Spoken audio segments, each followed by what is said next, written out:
नमस्कार मित्रांनो, तुम्हाला माहित आहे का की Maharashtra nursing home registration act या कायद्यामध्ये हॉस्पिटल हा शब्दच नाही. हो, बरोबर आहे.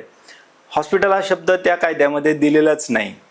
त्यामध्ये शब्द आहे नर्सिंग होम किंवा मॅटर्निटी होम असा. आता सेक्शन 2 ज्यावेळी या कायद्याचा आपण पाहतो त्यामध्ये हे मॅटर्निटी होम आणि नर्सिंग होम म्हणजे काय याच्या व्याख्या दिलेल्या आहेत, परंतु हॉस्पिटल हा शब्द त्या ठिकाणी नाहीच.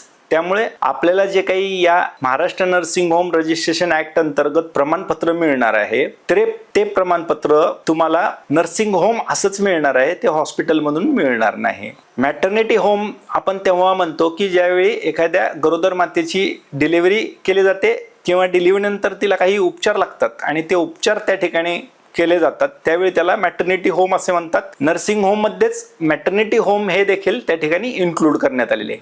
त्यामुळे आपण जर आपलं प्रमाणपत्र पाहिलं तर त्या प्रमाणपत्रामध्ये गरोदर मातेसाठी काही बेड रिझर्व्ह करण्यात आलेले आहेत किंवा नाही आहे याचा विशिष्ट कॉलम त्या कायद्यातील जे काही प्रमाणपत्राची आकृती दिलेली आहे, जो साचा दिलेला आहे त्यामध्ये आपल्याला दिसून येतो. परंतु बऱ्याच ठिकाणी प्रमाणपत्रामध्ये हे छापलंच गेलेलं नाही असं देखील माझ्या निदर्शनास आलेलं आहे. आपण आपलं प्रमाणपत्र निश्चितपणे तपासून पहा. आणि हॉस्पिटल हा शब्द या कायद्यात नाही, त्यामुळे ज्या नावाने आपल्याला हॉस्पिटल त्या नर्सिंग होमचं रजिस्ट्रेशन घ्यायचंय ते त्या नावात तिथं हॉस्पिटल म्हणून नमूद करून आपण जर केलं तरच आपण हॉस्पिटल असा शब्द आपल्या बोर्डावरती लिहू शकणार आहेत. अदरवाईज आपल्याला तसं करता येणार नाही. नर्सिंग होमची नोंदणी ज्या नावाने आहे तेच नाव आपल्याला त्या ठिकाणी बोर्डावरती प्रदर्शित करायचं आहे, कारण ते एक मिस रिप्रेझेंटेशन असणार आहे आणि फ्रॉड म्हणून त्याला बघितलं जाऊ शकतं. या गोष्टीची काळजी घ्या. Maharashtra nursing home registration act आणि रूल्स हे